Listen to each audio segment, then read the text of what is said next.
Let's see. Kaylin, do you ever use things your kids say in your books? Yes. If my kid says something very funny and very smart in the morning, I may very well use it in the afternoon.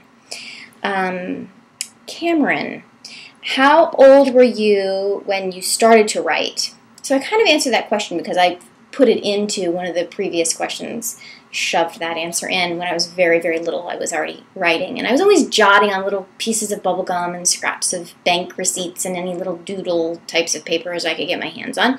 And I still do that. I still collect little tiny pieces of paper, you know, for my ideas. Let's see. Greta.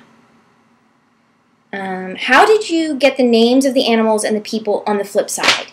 This is an interesting question. I'm not sure that I know the answer to this question. I think what you're asking when you say the flip side, I think you mean the underbelly of Fenway Park. And so all of those characters come from Irish folklore. And Gormley, Unog, and Fidelma are all names from are all Irish names. And so I did a lot of research on Irish culture. And Baggott, my last name, is actually an Irish name. So I have some Irish heritage, which kind of helped, I don't know, genetically, perhaps. Let's see. Alex, what gift would you have in The Prince of Fenway Park and why? Well, reading messages is very cool, to be able to see secret coded messages in things. But being able to go through the door to the past, that's definitely the best. That's definitely the best gift, I think. Yeah, I would have to say that. Okay. Let's see. Alex and Erica.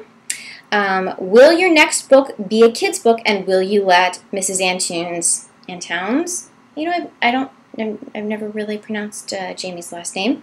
Class next year, and will you let her read it? Of course, she can read it. I'd be happy to let you read it. That makes me very happy. So The Everbreath is the next book, and I've written the sequel, and I'll be rewriting the sequel and revising it this summer, and that is called The Evercure. So yes, let me know, and I will be happy to have you guys get a book and have you read it and review it. That would be great.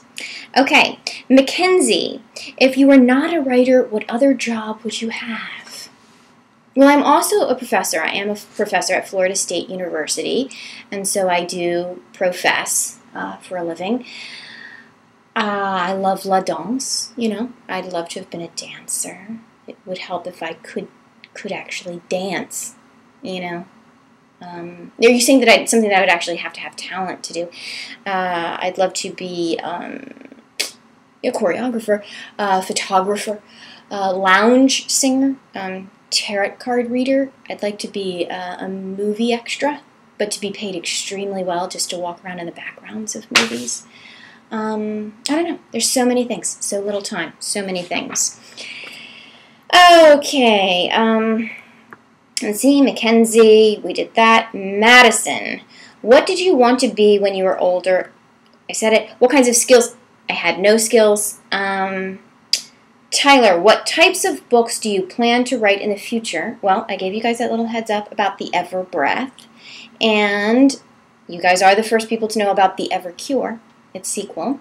So those are two. I also write for adults. So I have a novel that just came out, or actually is coming out next week, called The Pretend Wife. And I write that under name Bridget Asher. And then I also write as Julianna Baggott. And I don't know my next Julianna Baggott book right now, for adults. But my next Julianna Baggott book for kids is The Everbreath. So check it out. What type of books did you read as a kid? Well, when I was a child, everybody loved Little House on the Prairie books. I was not a fan. I loved the bonnets. Totally loved bonnets. Don't get me wrong. I'd wear a bonnet right now if I could, and didn't get weird looks in the grocery store for it. But I didn't like, Ma and Pa and like just them being out in the prairie and like the well water and the getting excited because somebody gave you a doll made out of corn. I don't want a corn doll. I wanted nice dolls. as a kid. But I loved Roald Dahl because he was dark and twisted and weird, and Charlie and the Chocolate Factory, which has a very strange sensibility. It sticks with you. And James and the Giant Peach, loved the first half, didn't love the second half.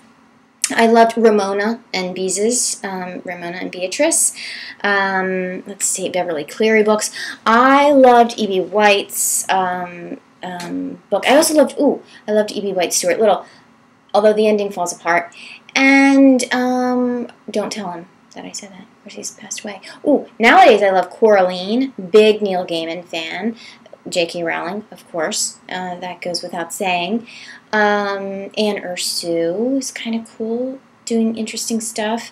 There's so many good writers out there. So that's it. I think that's it. I think I shouted out to every single person. Noah, Katya, Lauren, Carly, Gloria and Thomas, Sarah, Naomi, Rachel and Peyton, Brenna, Kaylin, Cameron, Greta.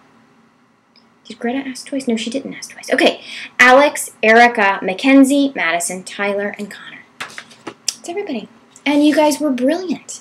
You asked the most brilliant questions. They were very, very good. In fact, I was stumped. I was kind of stumped. I had to kind of think about some of these extra hard.